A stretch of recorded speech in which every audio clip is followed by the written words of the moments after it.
11ویں صدی میں مغرب، برطانیہ اور فرانس کی قیادت میں اسلامی دنیا پر حملہ آور ہو گیا۔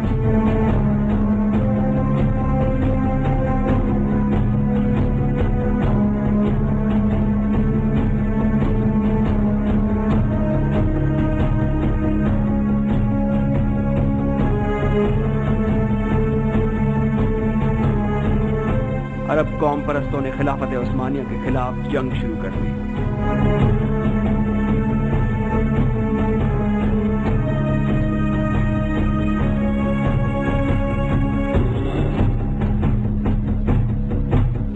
انیس سو 15 میں برطانیہ نے عراق پر قبضے کا آغاز کر دیا اور پھر برطانیہ کی طرف سے اسرائیل کے قیام کی تیاری کی گئی۔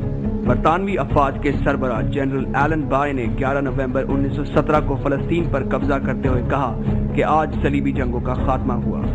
یہ طاقتیں 1918 میں خلافت کے دارالحکومت استنبول میں داخل ہوئی۔ 22 نومبر 1922 میں لوزان کانفرنس کا آغاز ہوا، جس میں برطانیہ کی طرف سے 4 مطالبے کیے گئے کہ خلافت کو لازمی طور پر ختم کیا جائے، خلیفہ کو ریاست بدر کیا جائے، خلیفہ کی تمام جائیداد ضبط کر لی جائے اور نئی ترکی ریاست کو سیکولر بنیادوں پر استوار کیا جائے۔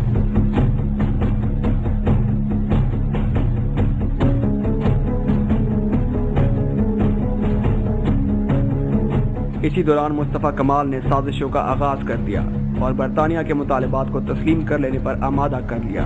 اس کے باوجود وہ ناکام رہا، لہٰذا اس نے پہلی پارلیمانی اسمبلی کو برخاست کر دیا۔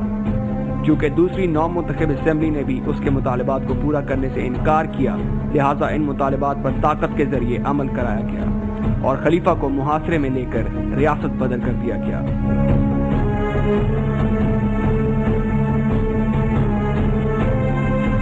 3 مارچ 1924 کو خلافت کو ختم کر دیا گیا اور مصطفیٰ کمال نے استنبول میں خلافت کے خاتمے کا اعلان کیا، اور پھر نومبر 1947 کو اقوام متحدہ نے فلسطین کی تقسیم کی قرارداد منظور کی۔ خلافت عثمانیہ کے دوران دشمنوں کو جرأت نہ تھی کہ وہ عالم اسلام کی طرف نگاہ اٹھا کے دیکھ سکیں، لیکن آج کے فرعون یہ اعلان کر رہے ہیں کہ وہ خلافت کو کبھی قائم نہیں ہونے دیں گے۔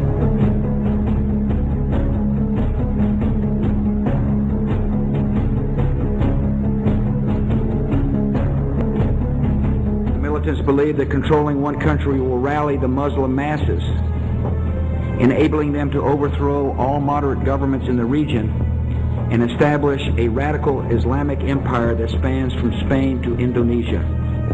They seek to take over governments from North America to South Asia and to reestablish a caliphate they hope one day will include every continent. They've designed and distributed a map where national borders are erased and replaced by a global extremist empire.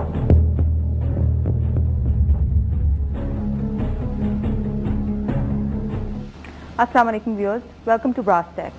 آج brass ٹیک کا special episode ہے 28 رجب کے حوالے سے۔ ہمارے ساتھ موجود ہیں ہمارے ڈیفینس اینڈ سیکیورٹی اینالسٹ زید حامد صاحب، اور اس اسپیشل ایپیسوڈ کے لیے ہمارے ساتھ پارٹیسپینٹس ہیں جنہیں میں انٹروڈیوس کروں گی۔ From the right side we have Sana, and then we have Waqar and Sultan, اور ہماری لیفٹ سائڈ پہ ہیں سنوبر اور Ehsan Ullah and Baqir. Viewers, Islamic history میں 28 رجب ایک نہایت تکلیف دہ دن ہے۔ یہ وہ دن ہے جس دن سقوط خلافت ہوا تھا۔ آج ہم نے اس دن پہ اسپیشل ایپیسوڈ کیوں سیٹ کیا ہے اور اس کی تفصیل ہمیں زید حامد صاحب پرووائڈ کریں گے۔ ہم پروگرام سٹارٹ کریں گے۔ زید صاحب پلیز۔ تھینک یو مریم۔ دیکھیے، 28 رجب ایک انتہائی تکلیف کا دن ہے۔ یہ وہ دن ہے جس میں پوری مسلمان امت روئی تھی۔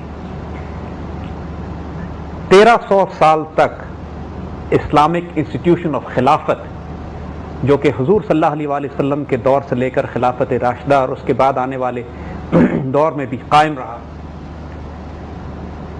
28 رجب جو کہ 3 مارچ 1924 بنتا ہے، اس میں عثمانی خلافت کا سقوط ہوتا ہے اور مصطفیٰ کمال پاشا خلافت اسلامیہ کو ابالش کر کے اس کی جڑ کاٹ کر ترکی کو ایک سیکولر ریاست بنا دیتا ہے۔ ترکی وہ جو پچھلے 1000 سال سے جن ترکوں کا ایک رول رہا ہے امت مسلمہ کی خدمت کے لیے، عثمانی حکومت جو پچھلے 700 سال سے امت کی خدمت کر رہی تھی اور اس کے پاس خلافت پچھلے 400 سال پہلے پہنچی تھی، عالم اسلام میں جو خدمات اس نے انجام دی تھی، سب سے بڑی خدمت جس کو پوری امت مسلمہ جس پر فخر کرتی تھی وہ یہ کہ ترک خلافت عثمانی عالم اسلام کی آبرو کا دفاع کرتے رہے ہیں 600 سال تک، کہ دشمنوں کو جرت نہیں ہوا کرتی تھی کہ عالم اسلام کی طرف نگاہ اٹھا کے دیکھ سکتے، دشمنوں میں یہ طاقت نہیں ہوتی تھی، یہ حوصلہ نہیں ہوتا تھا کہ یہ مسلمانوں کے کسی خطے پہ بری نگاہ ڈال سکتے۔ مسلمانوں کی عزت تھی، وقار تھا، غیرت تھی، مسلمان عزت اور آبرو کے ساتھ رہا کرتے تھے۔ یعنی یہ وہ امپائر تھی، یہ وہ خلافت تھی کہ جس سے بڑی خلافت اور امپائر مسلمانوں نے اپنی تاریخ میں نہیں بنائی۔ ایک طرف آرمینیا اور روس کی سرحدوں سے ملتی تھی جا کے، اور دوسری طرف یہ ویانا اور آسٹریا کے دروازوں تک پہنچی ہوئی تھی، اور تیسری طرف نیچے یہ مدینے اور یمن تک آئی ہوئی تھی، اور چوتھی طرف یہ ویسٹ ایشیا میں افریقہ کے مغرب تک اس خلافت کا وجود تھا۔ اور مغل امپائر بھی اور تمام سلاطین دہلی جو انڈیا میں حکومت کیا کرتے تھے وہ خراج دیتے تھے اور عقیدت کا اظہار کرتے تھے اور اپنی تعلق اور وابستگی کا اظہار کیا کرتے تھے خلافت عثمانیہ کے ساتھ، جس کی بنیاد استنبول میں۔ اس خلافت کا سقوط ہوتا ہے 1924 میں 28 رجب، جس کے حوالے سے آج ہم یہ پروگرام کر رہے ہیں۔ تاریخی طور پہ یہ دن اس لیے بھی بہت اہمیت کا حامل ہے کہ اگر پاکستان بنانے کی تاریخ آپ اٹھا کے دیکھیے تو ہمارے بزرگوں نے، ہمارے بڑوں نے تحریک خلافت چلائی تھی، ایک خلافت موومنٹ چلائی گئی تھی جس کا مقصد یہ تھا کہ خلافت عثمانیہ کے زوال کو روکا جا سکے، جس کا مقصد یہ تھا کہ خلافت عثمانیہ کو حصے بکھرے کر کر ایک بڑی اسلامی ریاست کو توڑ کر یہ جو 57 ملک نکالنے جا رہے ہیں اس کو کسی طرح روکا جا سکے، کیونکہ مسلمانوں کے لیے یہ تصور ناممکن تھا کہ خلافت کے بغیر، ایک امیر کے بغیر، ایک امام کے بغیر زندگی گزاری جا سکتی۔ پہلی جنگ عظیم کے بعد جس طرح خلافت اسلامیہ کو حصے بکھرے کیا گیا وہ اتنی عبرتناک اور دردناک تاریخ ہے کہ آج ہم اس پہ بات کرنا چاہیں گے۔ یہ اس لیے سمجھنا ضروری ہے کہ امت مسلمہ جو منتشر ہوئی ہے اس خلافت اسلامی کے سقوط کے بعد، اس کو ابھی تک سنبھلنے کا موقع نہیں ملا۔ 80 سال ہونے کو آئے ہیں اور تاریخ اسلام میں یہ سب سے طویل دور ہے کہ جب مسلمان خلافت کے بغیر رہے ہوں یا خلیفہ کے بغیر رہے ہوں۔ دیکھیے ہم تھوڑی تاریخ اس کو پیچھے آپ کو لے کے جاتے ہیں۔ ہم کیوں اس بات پہ ایمفسائز کر رہے ہیں کہ آج ہمارے دشمن کھلم کھلا کہہ رہے ہیں، یہ امریکہ کا جو یہ زائنسٹ صدر بش ہے، اس نے اپنے منہ سے یہ اپنی تقریر میں یہ بات کہی ہے کہ وہ کسی صورت میں بھی دنیا میں خلافت کا احیاء نہیں ہونے دیں گے۔ ان کی جان نکلتی ہے اس تصور سے کہ اگر مسلمان ریاستیں دوبارہ مل کر ایک امیر اور ایک امیر کے تحت یا ایک خلیفہ کے تحت اسلامی ریاستیں دوبارہ متحد ہو کر ایک بڑی اسلامک اسٹیٹ بن سکے۔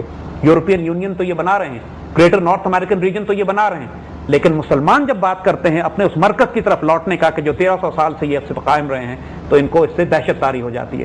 جب پریزیڈنٹ بش یہ کہتا ہے، وہ عقیدہ جو مسلمانوں کا مین سٹریم عقیدہ ہے، ہر مسلمان مکتب فکر اس بات کو تسلیم کرتے ہیں، جب پریزیڈنٹ بش یہ کہتا ہے کہ یہ دہشت گرد ایک عالمی دہشت گرد ریاست بنانا چاہتے ہیں، یعنی ہماری خلافت کو دہشت گرد ریاست کہتے ہیں، یہ بنانا چاہتے ہیں، اور امریکہ ہر صورت میں اس کو رکاوٹ ڈالے گا اور اس کو روکنے کی سرتوڑ کوشش کرے گا، تو یہ بات پھر ہماری غیرت کا تقاضا بھی ہے کہ ہم اپنی اس خلافت کی احیاء کے لیے جدوجہد کریں، کیونکہ یہ ہمارے دشمن روکنا چاہتے ہیں، اور صرف غیرت میں ہی ہم اس کو قائم کرنے کی بات کریں گے، چاہے دینی فریضہ کوئی نہ بھی سمجھے تو دشمنوں سے مقابلہ کرنے کے لیے بھی، کہ چونکہ وہ ریڈیفائن کرنا چاہتے ہیں ہمارے دین کو، ہماری عزت کو، ہماری آبرو کو، ہماری ثقافت کو، ہماری تہذیب کو، ہمارے دفاع کو، تو یہ وہ معاملہ امت کی غیرت اور عظمت کا بھی ہو جاتا ہے۔